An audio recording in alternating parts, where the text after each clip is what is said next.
let's talk about this. The set contains 2,400 pieces. The box shows off the main functions of the set, but no real-life pictures of the aircraft itself.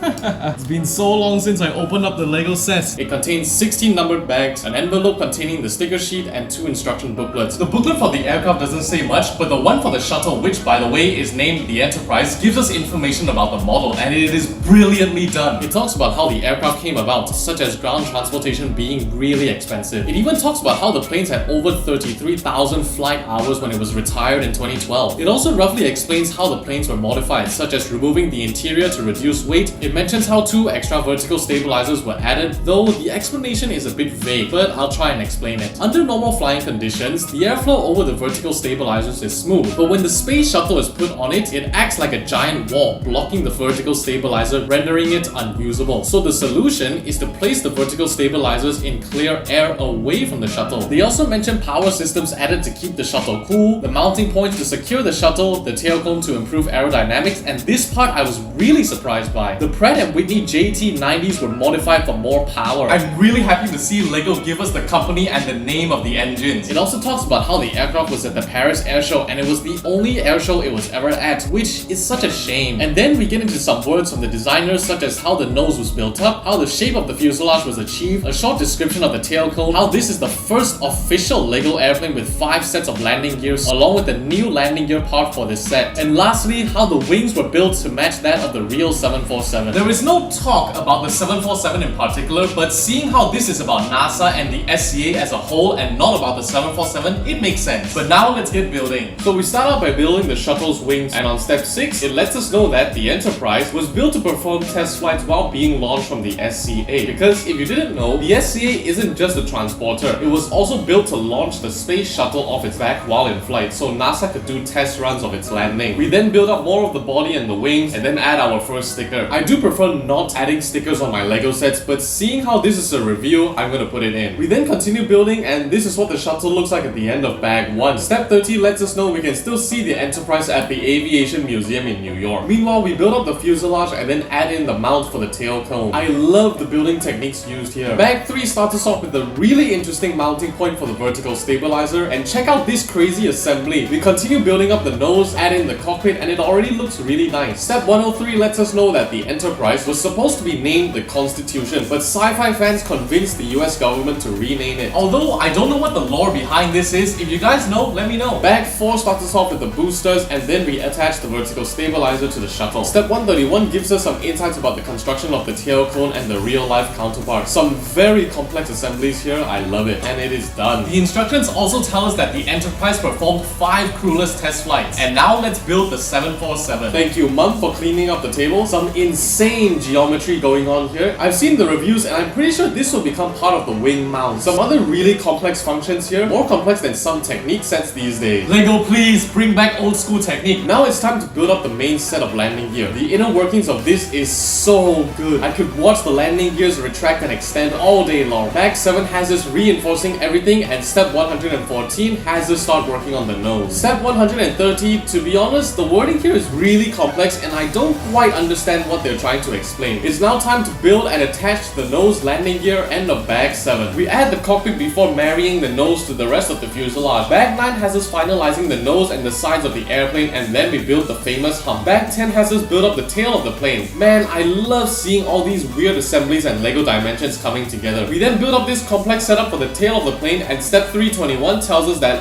again, the wording is really complex. Bag 11 has us finalizing the tail before mounting it to the rest of the plane, and the full size can now be seen. Bag 12 has us covering up a bunch of places, including the undercarriage. The instructions then tell us how everything was mounted in real life, and we start work on the engines and wings with bags 13 and 14, which I will build simultaneously because they're the same thing, just mirrored. Here the instructions gives us insights about how the wings were designed. The way the wings attach here to form the angles of the plane is just mind-blowing. Bag 15 asks us to build the horizontal stabilizers, and the instructions let us know that when the first SCA was retired in 2012, it was moved to the Space Center in Houston Houston. Once the stabilizers are done, we mount them to the fuselage. Then it's time to build the vertical stabilizer, and oh my gosh, I hate stickers so much, especially the big one like this. I'm lucky I didn't damage this sticker too much. But once the stabilizers are in place, the set is pretty much done, and now you can display it however you want. The final bag is about building the stand, which I will skip completely, although I do want to talk about the plate. And once again, large stickers, why I hate this so much. My first impressions when I finished building the set is, wow, it is a lot bigger than I thought. And I'm sure you've heard many reviewers say this, but it genuinely does look a lot better in person than it does in the pictures and videos. The plates give us information about both aircraft, such as the shuttle's first flight in 1977, the 747's MTOW, but the main thing that I'm interested in is that the plate and the vertical stabilizer tells us that this is specifically November 905 November Alpha. Unfortunately, the instruction manual doesn't really tell us this, but there are actually two NASA SCAs. November 905 November Alpha, an ex-American Airlines Boeing 747-100, and November 911 November Alpha, an ex-Japan Airlines Boeing 747SR. While I love space exploration, rocket ships and shuttles are not really my specialty, so I can only give you general comments about the space shuttle. The Enterprise is nicely done. The build was very straightforward and simple, though the tail cone isn't the best. On the real shuttle, you can see the transition is very clean, but on the LEGO version, there are gaping holes and you can definitely tell it's two parts clipped together. But I do understand, it's not easy to make the transition seamless. And now let's talk about the main highlight of this set, the Boeing 747. This might be a hot take, but I actually think that it looks better without the shuttle on it. The main set of landing gear works and looks beautiful, although the front landing gear, I'll talk about that later because there are some issues with that. I don't know if it's just me, but when the plane is standing on its gear, it looks a little awkward. Maybe the landing gear is too short or too small or something. Here's a fun fact for you. Did you know that the Boeing 747 is one of the only planes where the front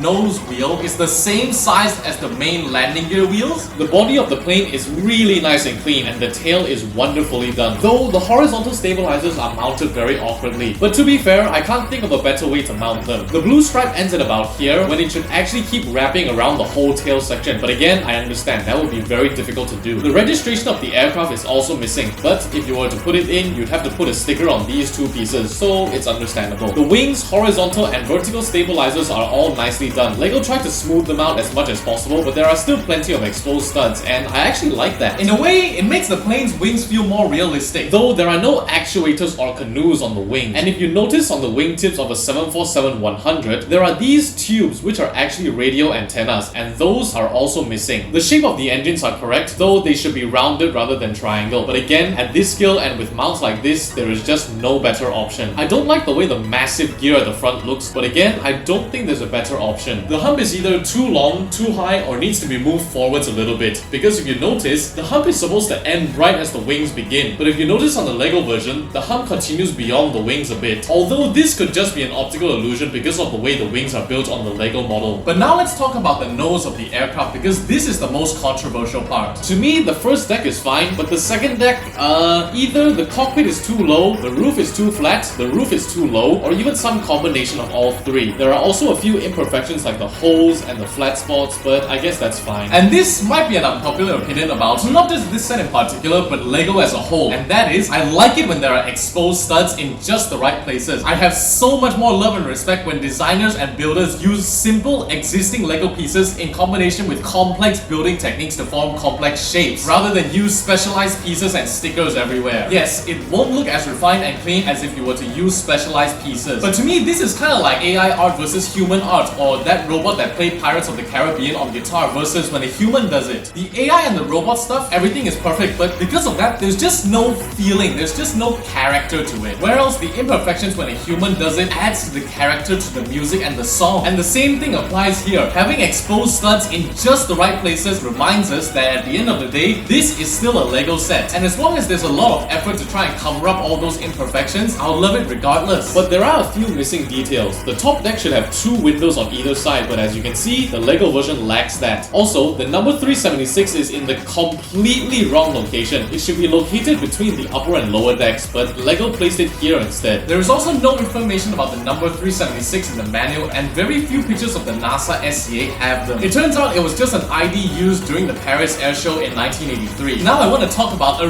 really cool idea I had with this set. Just from my observation, I don't think it would be that hard to convert this plane into a Dash 400 or even build it up with a different livery. And this is where I need you guys' help. Is there a way for me to buy specific Lego pieces directly from Lego because these white wedge pieces are specific to this set. Of course, I have Bricklink, but I would prefer to buy it directly from Lego. Otherwise, I'll just have to Bricklink a bunch of these white pieces and then print stickers for them. So far, this review has been really positive, but now it's time to jump into the negatives because there are two major things that I need to talk about. The first one being, this set just doesn't feel very refined. I already talked about the horizontal stabilizers, but the vertical stabilizers are mounted by ball joints and they flop around a bit. The main set of landing gear is wonderful, but the front is very flimsy. But that might not be such a big problem because I'm sure you know this if you've seen other reviews. The set is tail heavy. I can literally remove the front landing gear and it stands just fine. And with the front gear removed, you can see there's this neck bracket piece. It's not held in place, it rotates around and it's so annoying I'm almost tempted to remove it. The front landing gear also retracts faster than the main set, causing the internal clutch to slip. And that's assuming you can retract the gear because the front landing gear is held by just one pin, so it rotates around. And if it's misaligned even by just a little bit, it gets caught and won't retract. When we remove the shuttle, we can see a grey hinge in a white structure.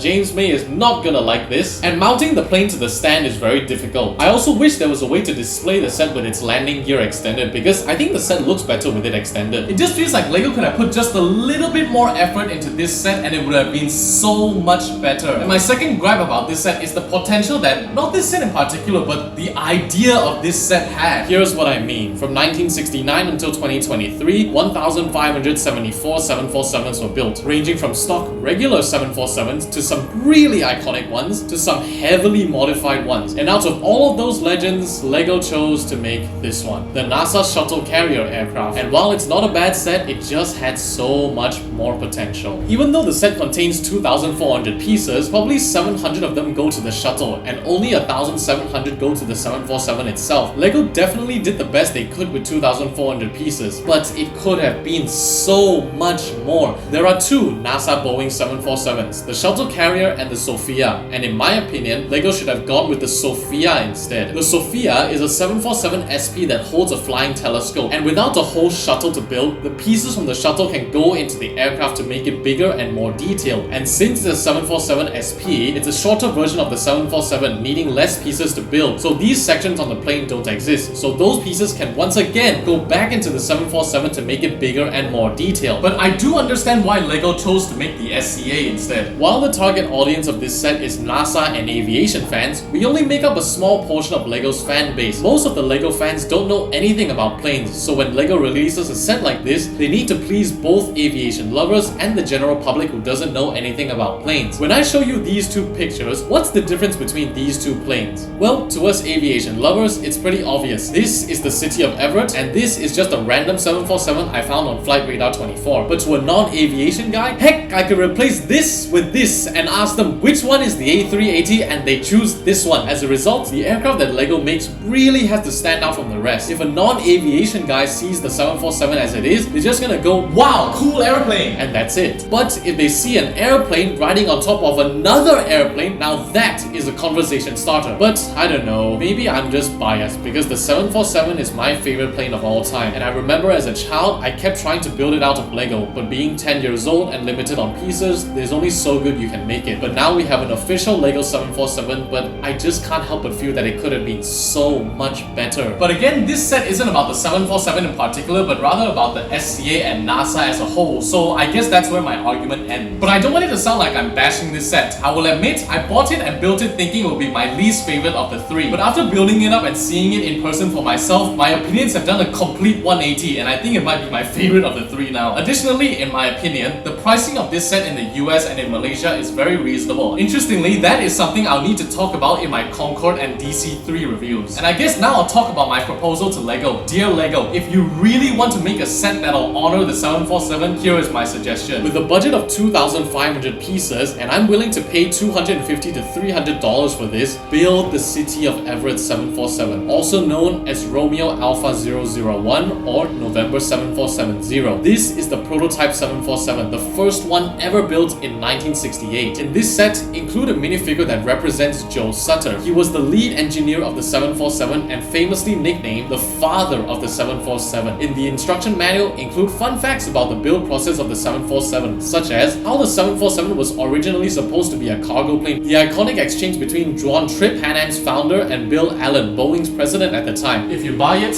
I'll build it. If you build it, I'll buy it. How the 747 was Boeing's biggest gamble. How the plane was so big, Boeing didn't have a place big enough to build it, so they had to build a new factory for it. Along with many more fun things, like the world record for the most passengers in an airplane, the stutter twist, the fastest Atlantic crossing, and so on. And if you really want to push things further, release this set on either 30th of September to honor the 747's rollout, the 9th of February to honor the 747's first flight, or the 22nd of January to honor the 747's entry to service. And that's all for my opinions of this set. This was a bit of a different video, and yes, I will try to improve the camera and audio quality. Stay tuned for the Concorde and DC-3 reviews in 3 and 6 weeks time. Finally, for the Wings of Honor, I know we're only 4 people in, but I genuinely don't know if I can continue it or not. Because finding people to add can be very tedious, and I feel bad when I skip on some of you all. Maybe a better idea would be to shout out someone every now and then if I think they deserve it. But well, I don't know yet. Anyways, see you all next time.